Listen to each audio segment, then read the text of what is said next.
नमो बुद्धाय नमो बुद्धाय नमः समय साराय स्वामित्य चकास्ते चित्सुभावाय भावाय सर्वभावाय वंदे तो सर्वसिद्धे धामचरमदाय ओच्छामि समय पावनं सर्वे परपरणते तो मोहनां अनुभावा दविरतमनुभाव्य व्याप्तिकलनाशितायां मम करुणविशोदे शोधचिन्हमात्रमूर्ति भवतु समय सार व्याख्यैवानुभूति।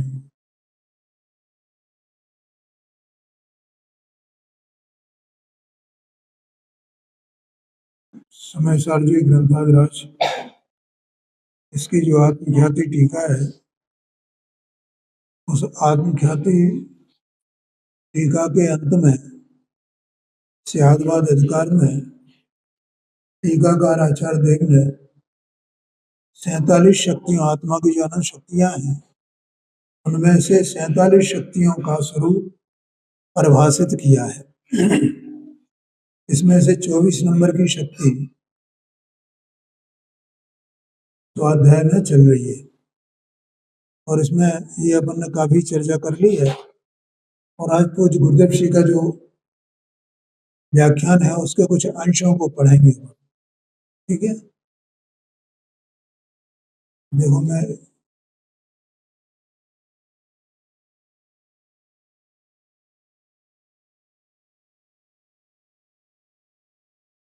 कल अपन ने चर्चा की थी इसकी, परसों भी की थी। अच्छा, उस बोल पे चलो ठीक है। यहाँ कहते हैं, ये परसों नरसों चर्चा कर दी है, फिर भी यहाँ से गुरुदेव श्री की उसमें पढ़ते हैं। लोक के एक एक प्रदेशों में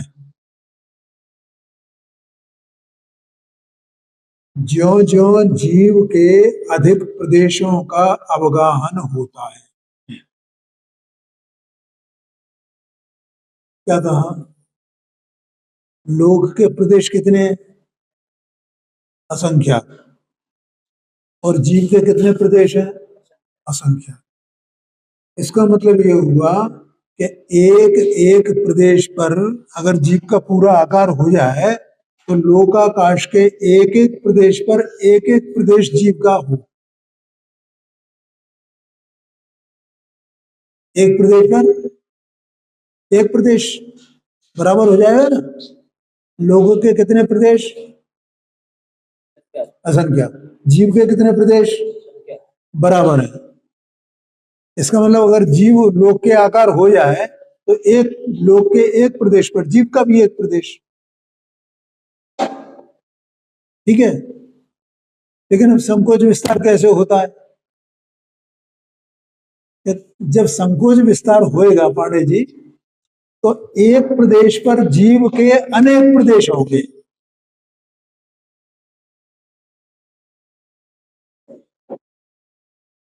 नहीं आया ख्याल में? अरे हाँ, ये हाँ, तो वे जब संकुचित होंगे तो एक प्रदेश में कई प्रदेश आ जाएंगे जीव के, तभी तो संकोच होएगा। उसके बिना संकोच कैसे हो जाएगा? बोलो, समझ में आया कि नहीं आया? नहीं है समझ? बहुत सरल बात है। हाँ, तो आकाश के एक प्रदेश में जीव के बहुत प्रदेश आ गए ना, उसमें सुगुड़ के। ये बात है, वैसे बराबर है उसके। हाँ, ये बात। तो इस आत्मा के बहुत से प्रदेश, ये आकाश के लोकाकाश के एक एक प्रदेश में बहुत बहुत प्रदेश है। तो लोक के एक एक प्रदेश में ज्यों ज्यों जीव के अधिक प्रदेशों का अवगाहन होता है, त्यों त्यों जीव के आकार का संकोच होता है। और लोक के एक प्रदेश में ज्यों ज्यों जीव के कम प्रदेश रहते हैं, त्यों त्यों जीव के आकार का विकास होता है। ये देखो बिल्कुल नई बात है ना, कि अपन ने चर्चा की, उसमें नहीं आई थी ये।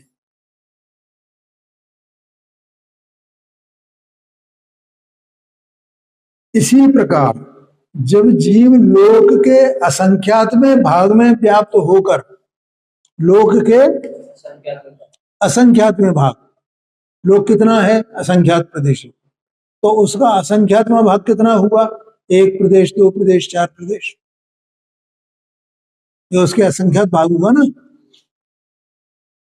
तब लोक के एक एक प्रदेश में जीव के असंख्यात में भाग के असंख्य प्रदेश रहेंगे। असंख्यात में भाग के भी असंख्य प्रदेश इतने रहेंगे। एक गुरुदेव श्री का चिंतन कितना गजब का है।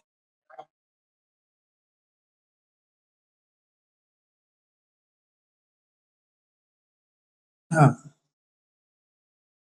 देखो यहां पर एक प्रश्न आया है,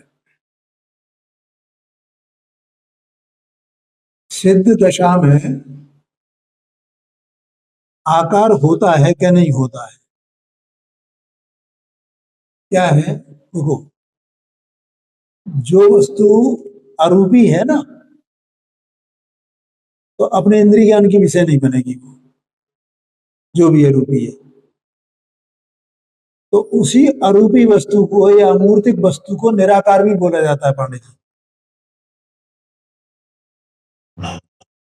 जैसे अन्य मत में कोई तो भगवान को निराकार मानते हैं, कोई साकार मानते हैं, जे रामचंद्र जी हैं, जे कृष्ण जी हैं, उनको तो कोई साकार मानते हैं और कोई निराकार मानता है। मुसलमान भी खुदा को निराकार मानता है कि वो हमें दिखाई नहीं देता है, सब अदृश्य रहता है, इसका मतलब वो निराकार, इसका मतलब वो निराकार है, ऐसा मानता है। लेकिन यहाँ उस निराकार की चर्चा नहीं है। निराकार माने, आकार माने क्या, तो कोई न कोई आकार होना, चाहे वो रूपी हो के अरूपी हो। समझ में आया? वैसे भी देखो अपने आप गुरुदेव श्री जो फरमाते हैं, तो उसमें कहते हैं आत्मा ज्ञान मूर्ति है, चिदानंद मूर्ति है, चैतन्य मूर्ति है। इसका मतलब आत्मा का आकार है ना, तो आत्मा का आकार है तो सिद्ध भगवान का आकार होएगा कि नहीं होएगा? अपन ने ये अभी परसों या कल ये बोला था कि अन्य मत वाले क्या मानते हैं, अन्य अन्य प्रकार से मानते हैं। कोई मानते हैं कि आत्मा मुक्त हो जाता तो पूरे आकाश में फैल जाता है, कोई वो आकाश में विलीन हो जाता है, कोई किसी प्रकार से मानते हैं, कोई किसी प्रकार से। लेकिन क्या वे आकाश में विलीन हो जाते हैं? कोई समझता है यूं ही घूमते रहते हैं, नहीं, पर वो एक स्थान है, वहां जाकर के वे अवस्थित होते हैं, नियत स्थान है, भगवान ने अपने केवल ज्ञान में देखा है। और वहां अवस्थित होते हैं तो वहां भी उनका एक आकार रहता है, और वो कौन सा आकार रहता है? चरम शरीर के किंचित न्यून। तो गुरुदेव जी ने उत्तर दिया, हाँ, जीव के असंख्य प्रदेश हैं, उनका सिद्ध दशा में भी आकार होता है। फिर ये पूछा है कि वो आकार कैसा होता है, तो उसका उत्तर अपन ने पहले ही जाना हुआ है। आगे कहते हैं, देखो, समस्त सिद्ध भगवंतों को आकार तो अलग अलग होता है, अपने अपने अंतिम देह प्रमाण। बाहुबली स्वामी 525 धनुष की काया थी उनकी, तो उससे उससे किंचित न्यून। और ऋषभदेव स्वामी और भरत चक्रवर्ती, तो 500 धनुष की काया थी, तो उससे किंचित न्यून। तो अलग अलग आकार हो गया ना। लेकिन आकार में अलग अलग होने पर भी सभी सिद्ध भगवानों का जो ज्ञान है वो एक जैसा होता है, आनंद है वो एक जैसा होता है।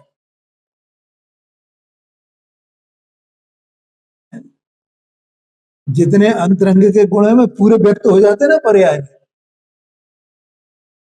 तो वे सब जितनी व्यक्तता है अनंत गुणों की, वे अनंत गुण जैसे सबके बराबर बराबर हैं, वैसे उनकी व्यक्तता भी सबके समान है। बोलो भैया, समझ में आएगा? आनंद एक सा होता है, प्रभुता एक सी होती है, किंतु सबका आकार एक सा हो ऐसा नियम नहीं है।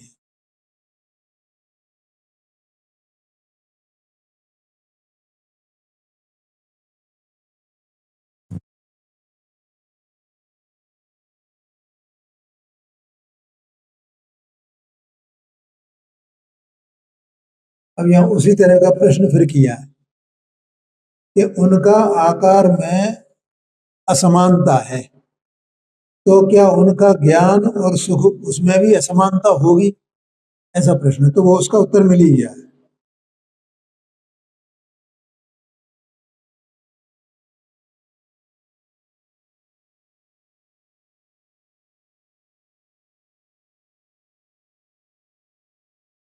असंख्य प्रदेशी बना नियत है, ये तो अपन ने पहले कहा था।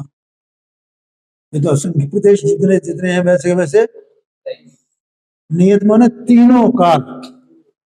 निगोद में हो तो भी असंख्यात प्रदेश है नियत, ठीक है। और मध्यलोक में हो तो भी असंख्यात प्रदेश नियत, और सिद्ध दशा में हो तो भी असंख्यात प्रदेश नियत। 500 धनुष की काया हो तो भी असंख्यात प्रदेश नियत, और 7 धनुष की वो 7 हाथ की काया हो तो भी असंख्यात प्रदेश नियत। इसलिए वह जीव का नित्य स्वरूप है। एक बात। दूसरा, नियत पने का मतलब क्या है वो बताते हैं। ये पॉइंट अपने में उसमें नहीं आया था, शायद आया भी था कि प्रदेशों में ऐसा भी नियतपना है कि उनका स्थान नहीं बदले। क्या कहा, समझ गए ना आप? जैसे इसका ये एक प्रदेश यहाँ है, तो ये प्रदेश चल करके यहाँ आ जाए, यहाँ से खिसक जाए, आगे पीछे हो जाए, ऐसा नहीं होता है। इस तरह से भी नियत, उनका स्थान नियत। वस्तु है ना आत्मा, आत्मा एक चैतन्य वस्तु है, उसके असंख्यात प्रदेश हैं, और वे प्रदेश अपनी अपनी जगह कायम रहते हैं।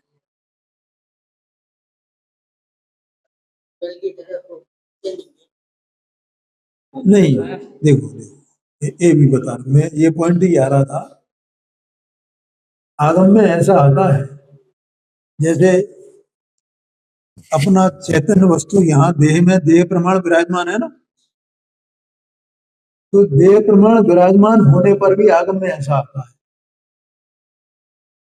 कि ये आत्मा उसमें उसके प्रदेश घूमते रहते हैं। बताया था, हाँ। लेकिन वे प्रदेश जो है वो कहीं अपना स्थान नहीं बदल देते, क्योंकि वो तो जहां है वहां का वहीं रहेगा ना, वो प्रदेश कैसे बदल जाएगा? क्यों था? हाँ जी, हाँ जी भाई, जैसे ये है, अब इसको घुमा रहे हैं अपन, तो ये अपना इसका जो प्रदेश एक एक का है जहां जहां, तो वो कैसे बदल जाएगा? वो नहीं बदलेगा, वो अपना स्थान नहीं बदलेगा। कुछ सारे के सारे प्रदेश एक साथ घूमते हैं ना।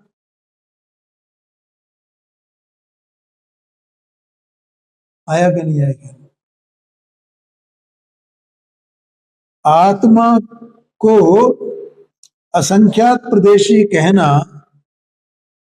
सो निश्चय है, और संकोच विस्तार के आकार रूप कहना सो व्यवहार है। ये तो अपन कहते ही हैं देह प्रमाण,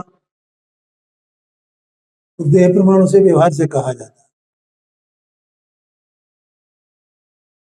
उसमें परमानंद स्तोत्र है ना, उसमें एक वो आता भी है, एक श्लोक आता है उसमें,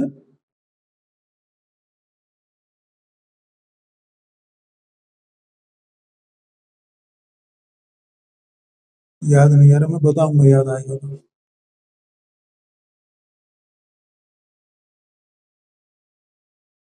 चलो अभी आगे चलते हैं।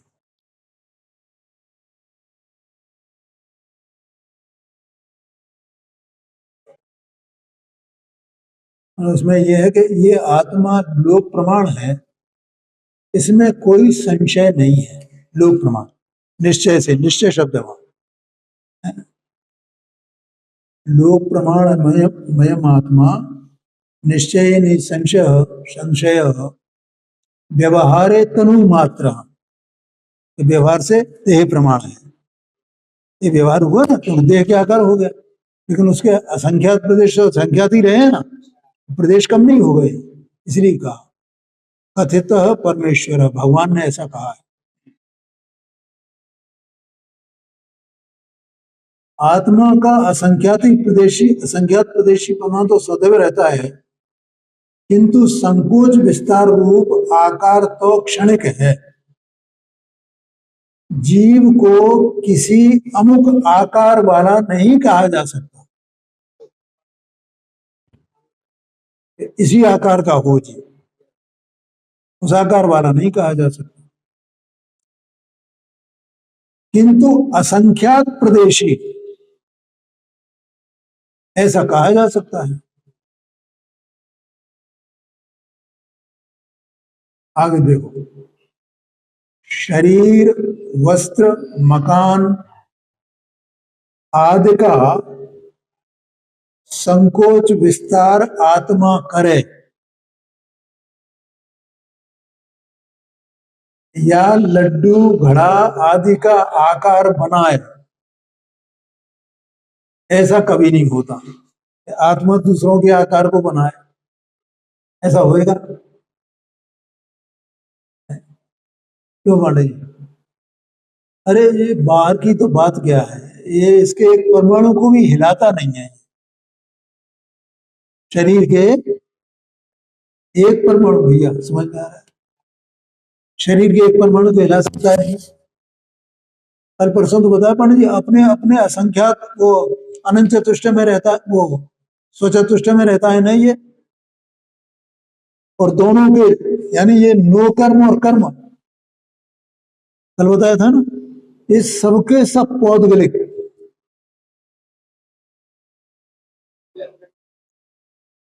और वे अपने चतुष्टय में,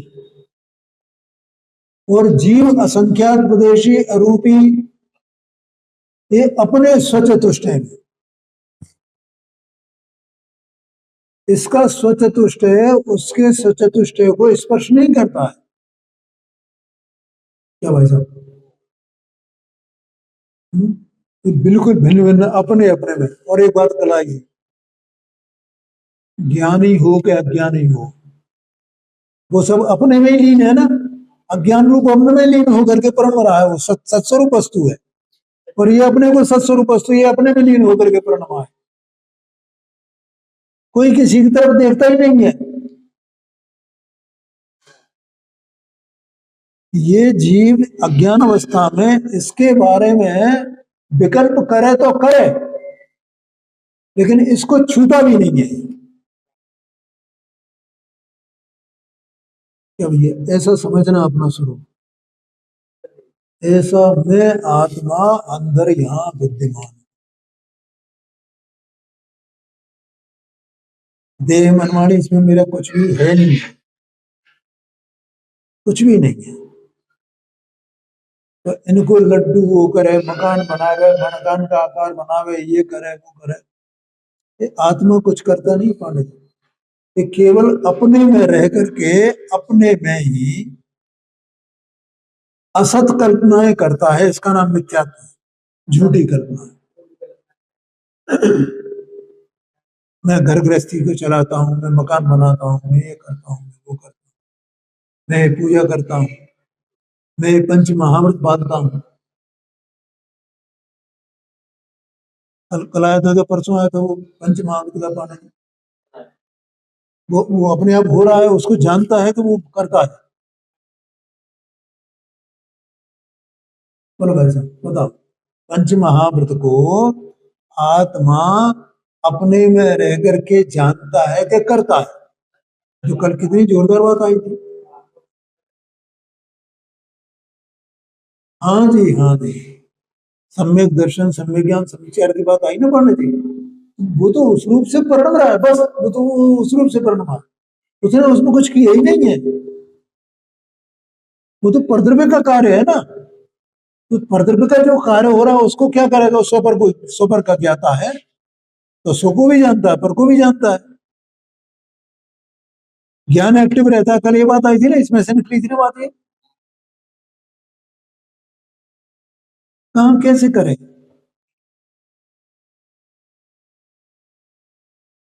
कबीर भाई, ऐसी अंदर वस्तु अपनी है भाई।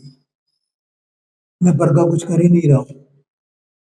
झूठी असत कल्पना है पर के बारे में करता हूं, और अपने बारे में भी झूठी।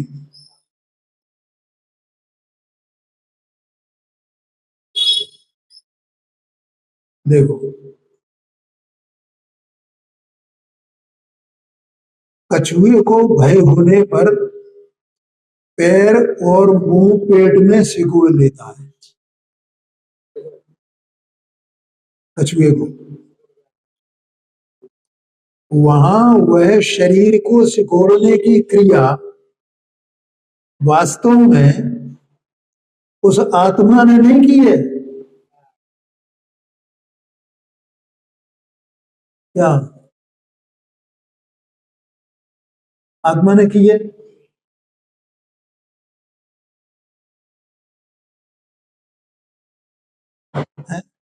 तो भय इसके अंदर उत्पन्न हुआ आत्मा की अवस्था में, शरीर में उत्पन्न नहीं हुआ है।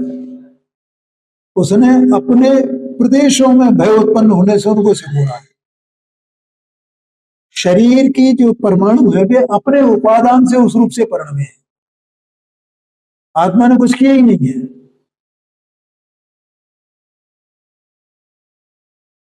इसी प्रकार जब सर्प आनंद से डोलने लगे, ऐसा वो जो बीन बजती है ना, तो वो डोलता है ऐसा, यूं करके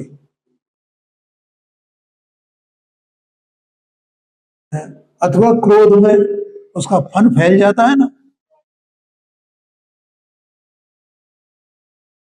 और मेढक शरीर को फुलाकर गेंद की तरह कर लेता है।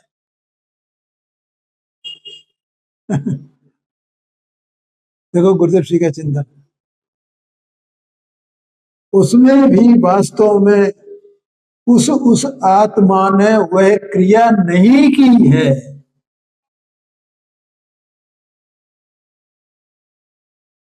समझ में आया? कुछ ख्याल में आता, समझ में आता है?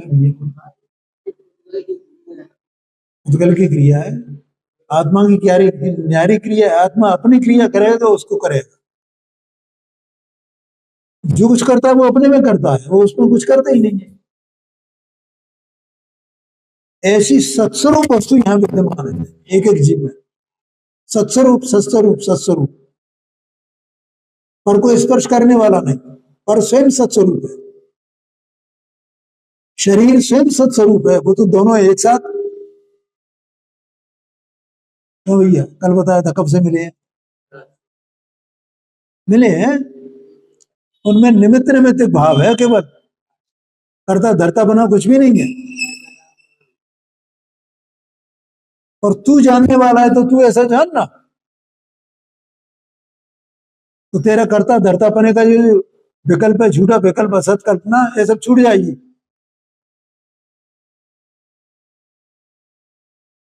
आया कि नहीं है? बोलो पांडे जी क्या करना है? कुछ करना धरना है? ये इसका नाम पुरुषार्थ है।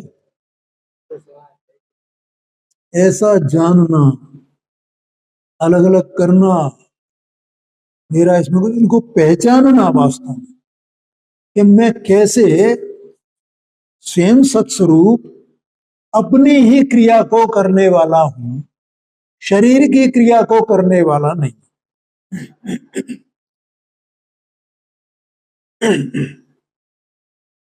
बोलो समझ में आया कि नहीं? और शरीर की क्रिया तो होगी और मेरी भी क्रिया होगी। देखो मुनिराज भी होते हैं ना, तो मुनिराज को भी छठवें सातवें गुणस्थान वर्ती मुनिराज, तो जब वे छठवें गुणस्थान में आते हैं तो उनको भी शुभ विकल्प उत्पन्न होते हैं कि नहीं होते? तो अभी मेरी दशा उन मुनिराज की अपेक्षा से कैसी है, तो उसमें भी विकल्प होंगे कि नहीं होंगे? लेकिन मुनिराज का ज्ञान, सम्यक ज्ञान, ये जानता है कि नहीं जानता है कि मैं इस क्रिया का करता नहीं हूं, मैं किसी जीव की रक्षा करने वाला नहीं हूं। करे कौन? मैं करता ही नहीं हूं। वो तो जो हो रहा है वैसा विकल्प आ रहा है, उस होते हुए विकल्प को, उस शुभ विकल्प को वो ज्ञान जानता है, क्योंकि वो ज्ञान ये जानता है मैं तो स्वयं अकेला ज्ञान ही हूं, एक विकल्प में नहीं हूं। एक विकल्प तो कर्मोदय जन्य पर भाव है।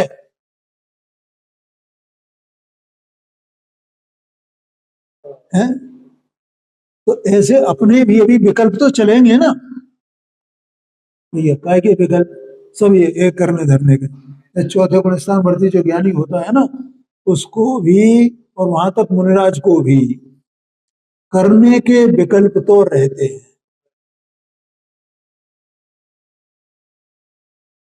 बोलो, बिहार करना है तो मुनिराज को बिहार करने का विकल्प आएगा कि नहीं आएगा? आहार लेना है तो आहार लेने का विकल्प आएगा कि नहीं आएगा? है? शास्त्र की रचना करनी है तो उसका विकल्प आएगा कि नहीं आएगा? किसी को संबोधना तो उसका विकल्प करने का उसको करने का विकल्प आएगा कि नहीं आएगा? सब आएगा। लेकिन वो विकल्प कहाँ हो रहा है और कैसे हो रहा है, ये पूरा का पूरा वो ज्ञान सम्यक ज्ञान योग है तो जानता है। और ये विकल्प कथनचित मेरा है चूंकि मेरी परिणति में विद्यमान है, लेकिन ज्ञान की अपेक्षा से ज्ञान एक है तो मेरा नहीं। मैं ही अपनी अस्थिरता के कारण स्वयं वैसा परिणमा हूं ना, पर्याय अपेक्षा से, परिणमने की अपेक्षा से। उसे ज्ञान अपना भी जानता है और स्वभाव की अपेक्षा से उसे अपना नहीं जानता। ऐसा ज्ञान का सुपर प्रकाशक स्वभाव, ऐसा ज्ञान का अनेकांश स्वभाव।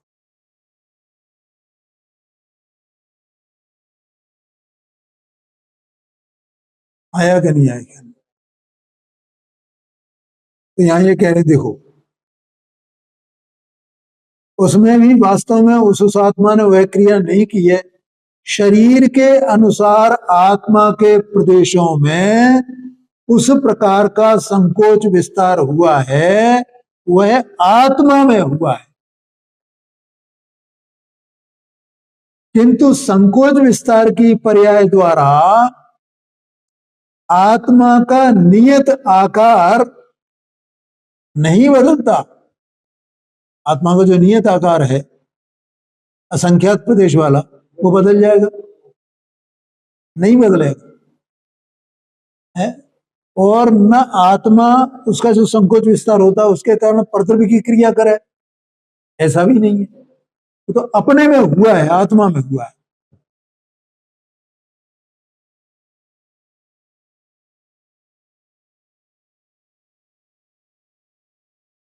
तो इस प्रकार से ये जो गुरजप्सी का जो विशेष वो था उसका यहाँ पढ़ करके अपन ने उसका ज्ञान किया। अब देखिए, अब अगली शक्ति है 25 नंबर की, सर्वधर्म व्यापकत्व शक्ति। 25 नंबर की है। इसमें लिखा है, संस्कृत में पढ़ रहा हूं मैं, 25 नंबर की देखना भैया, 24 के बाद 25। सर्व शरीरैक स्वरूपात्मिका स्वधर्म व्यापकत्व शक्ति। स्वधर्म, ये कौन सी शक्ति है, क्या नाम भैया? स्वधर्म व्यापकत्व शक्ति। ये बिल्कुल सरल है, कुछ कठिन नहीं है। ये जितनी शक्तियां हैं ना, अनुयोगवन पर पढ़ेंगे तो बिल्कुल सरल है, कुछ कठिनता नहीं है। जैसे नियत प्रदेशत्व शक्ति, अभी अपन ने समझ लिया ना, नहीं समझा तो है ना सरल बात, अपनी बात है, अपने बारे में। ऐसे ही यहां स्वधर्म व्यापकत्व शक्ति। तो स्वधर्म माने क्या और व्यापकत्व माने क्या? कि आत्मा के जो अनंत गुण हैं, अनंत धर्म हैं, उन सब में आत्मा माने उसका चेतनपना निरंतर व्यापक रहता है, अनादि अनंत। व्यापक जानते हो भैया, क्या होता है? हाँ, फैला हुआ, पसरा हुआ, व्यापक, फैल गया, पसर गया। आत्मा के असंख्यात प्रदेश है, असंख्यात प्रदेशी होना भी तो आत्मा का एक धर्म है ना। तो उन उन असंख्यात प्रदेशों में सब में चेतनपना जो का तो ही रहता है, माने आत्मा उसमें व्यापक रहता है। आत्मा की जितनी ये शक्तियां यहाँ पे गिनाई जा रही हैं, उन सब शक्तियों में आत्मा का आत्मापना व्यापक रहता है कि नहीं रहता है? और वो सदाकाल रहता है कि नहीं रहता है? और अपन तो 47 ने पढ़े, उनमें जो धर्म बताए गए, 47 धर्म, और एक एक धर्म को जानने वाला, जो नित्यता अनित्यता है, एक पना अनेक पना, ये जो धर्म है उसके, तो उन धर्मों में वो व्यापक होता है कि नहीं चेतनपना? अगर वो चेतनपना माने चेतनपना माने आत्मा, आत्मा माने चेतनपना, उसमें क्या अंतर है? नहीं आया समझ लीजिए, क्या कहा? आत्मा कहो कि चेतन को, नाम तो कुछ न कुछ दिया जाएगा ना। आत्मा को चेतन कहते हैं कि नहीं कहते? और चेतन भी उस वस्तु को ही आत्मा कहते हैं कि नहीं कहते? और चेतन माने क्या? कि जिसमें ज्ञान दर्शन स्वभाव है, वो चेतन है। चेतन माने ज्ञान दर्शन स्वभाव, ज्ञान दर्शन स्वभाव माने जानने देखने का गुण, जानने देखने की शक्ति। तो कौन सी वस्तु में रहती है? इस लोक में बहुत वस्तुएं हैं, कौन सी वस्तु ऐसी है सत्स्वरूप जिसमें जानने देखने की शक्ति हो? इसमें है, इसमें पुस्तक में, इसमें पेन में, कपड़े में, शरीर में, किसी में नहीं है। बोलो पांडे जी, ये जो इंद्रियां है ना, ये आंखें मटक रही हैं, इनमें जानने देखने की शक्ति है। कान, ये सुन रहे हैं, इनमें जानने देखने की शक्ति है? नहीं है इनमें, है तो वही है। तो रोजाना आया करो ना, ऐसी बातें सुनने, आज सुनिए कि नहीं सुनिए? कुछ लगा कि हाँ ये बातें अच्छी हैं? अगर किसी चीज को पांडे जी ऐसा लगता है ना, नहीं ये तो सुनने लायक, मजा आ रहा है, तो समझ लेना वो भव्य जीव है, तो बहुत अच्छी बात है। ये तो सुना ही नहीं है कभी पहले। तो ये आंखों में चेतनपना नहीं है, नाक में नहीं है, जिब्या में नहीं है, हाथ पैरों में नहीं है, ये तो जड़ है। इनमें आत्मा का चेतनपना व्यापता नहीं है। काय में व्यापता है? अपने असंख्यात प्रदेशों में व्यापक रहता है। अगर एक प्रदेश में से भी चेतनपना निकल जाए तो वो प्रदेश मुर्दा हो जाएगा ना, है? तो फिर तो आत्मा अपंग हो जाएगा ना, जैसे किसी का एक हाथ कट गया, उंगली कट गई, तो अपंग कहलाता ना, वो अंगहीन। तो क्या आत्मा ऐसा हो सकता है? आत्मा तीनों काल चेतन चेतन चेतन चेतन चेतन चेतन, ऐसा चेतन। और उसका वो चेतनपना या आत्मा का आत्मापना या आत्मा स्वयं वो अपने सभी धर्मों में, सभी गुणों में, सभी प्रदेशों में निरंतर तीनों काल व्यापक रहता है, सभी अवस्थाओं में।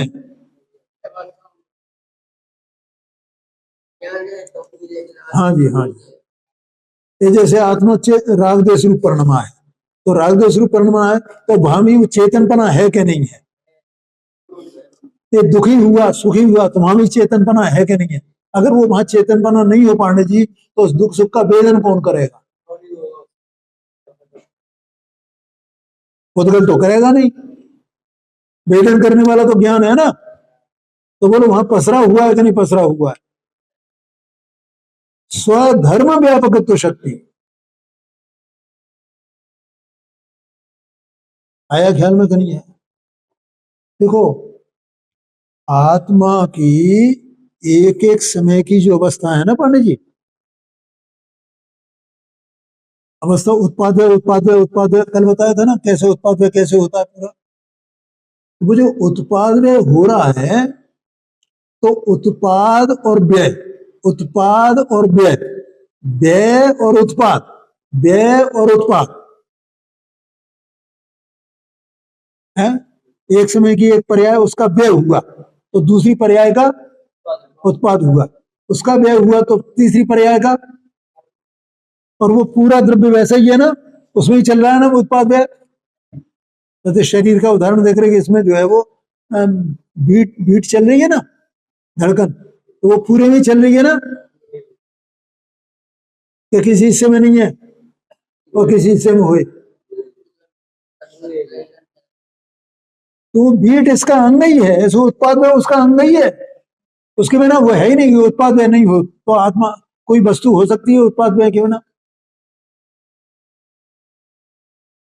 है ही नहीं। तो वो जो व्यय उत्पाद ऐसी जो पर्याय है वो एक एक समय की पर्याय है, वो एक एक समय में उत्पन्न हो रही ना, व्यय हो रहा, उत्पन्न हो रही, व्यय हो रहा। तो उस समय की वो पर्याय वो राग रूप होती है और वो उत्पाद है सर्वांग न पांडे जी, आत्मा के सभी प्रदेशों में चल रहा है ना उत्पाद है। ऐसा तो नहीं है कुछ प्रदेशों में उत्पाद नहीं हो और कुछ प्रदेशों में हो, क्या भैया? नहीं है, समझ में आया कि नहीं? उत्पाद कहाँ चल रहा है? पूरे द्रव्य में।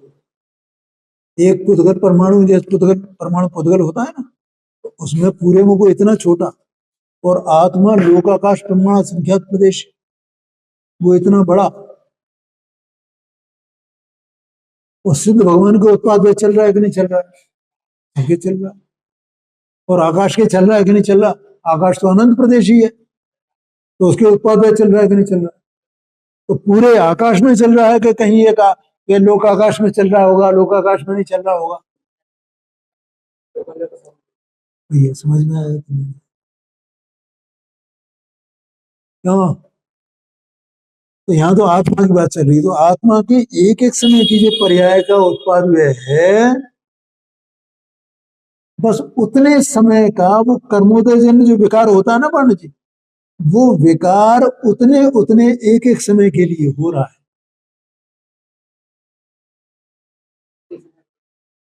और राग माने क्या? कि वो जो पर्याय विकारी हुई है ना, उसी विकारी पर्याय को ही राग कहा जा रहा है। राग कहीं अलग हो, विकारी पर्याय कहीं अलग हो, ऐसा नहीं है, या पर्याय अलग हो वो अलग। सूक्ष्म आता है जरा, क्या कहा? नहीं आया भैया समझ में? क्या पानी समझ में आया ना? एक समय की पर्याय सब राग हो रहा है, राग हो रहा है, राग हो रहा है, तो राग कहाँ हो रहा है? तो एक एक समय की पर्याय ना उसमें राग हो रहा है, तो वो पर्याय ही तो राग है, और क्या है?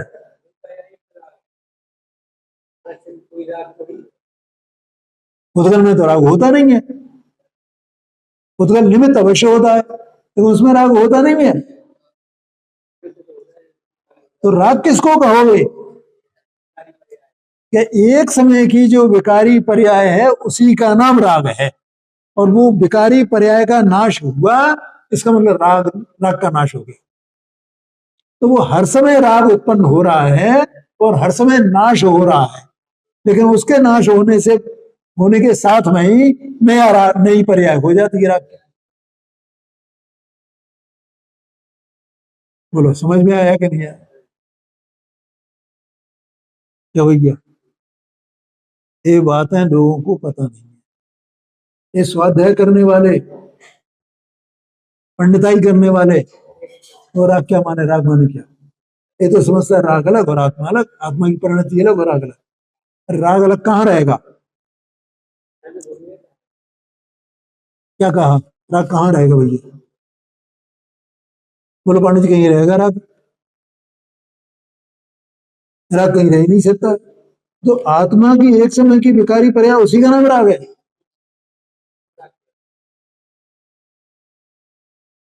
आया समझ में? तो मुझे तो इसलिए बताना था कि वो राग की पर्याय वहां भी चेतनता है कि नहीं है। तो अपने सब उत्पाद में, ध्रुवता में, सब धर्म में, सर्वधर्म क्या लिखा है? स्वधर्म व्यापकत्व शक्ति, वो सब उसके धर्म है ना। उत्पाद रूप होना ये भी उसका धर्म है, और ये जो ध्रुव है वो भी उसका धर्म है ना, ध्रुवता भी। तो इन्हीं सभी धर्मों में वो व्यापक है। चेतनता चेतनता चेतनता, ऐसा समझना भैया। पंडित जी, इन शक्तियों को समझने से पता है अपनी आत्मा का स्वरूप समझ में आता, अपन क्या कर रहे हैं, और परद्रव्य का स्वरूप समझ में आता है, देह मनवाणी का है।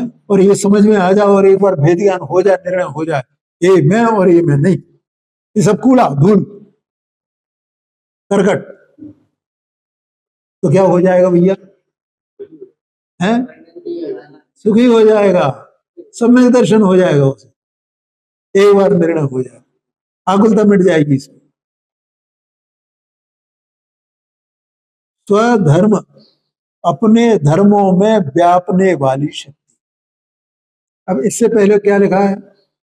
सर्व शरीर ही एक स्वरूपात्मिका। कैसी है वो शक्ति?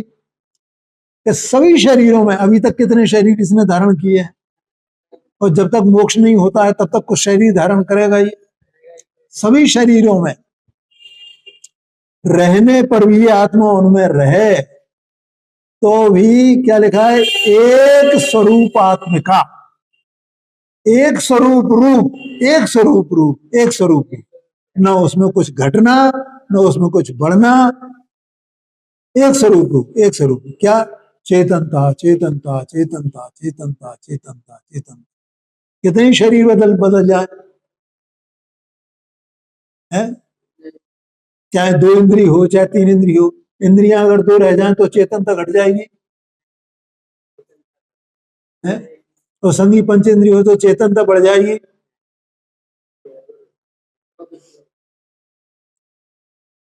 और काया छोटी हो तो चेतनता घट जाएगी, और बड़ी हो तो बढ़ जाएगी। नहीं, वो एक रूप एक रूप एक रूप एक रूप एक रूप का, एक रूप एक रूप। बोलो समझ में आया कि नहीं? ऐसी ये सर्व शरीर ही एक स्वरूपात्मिका, स्वधर्म व्यापकत्व शक्ति, ऐसी ये शक्ति है। अब इसका विशेष जो है अपन कल करेंगे, समय हो गया।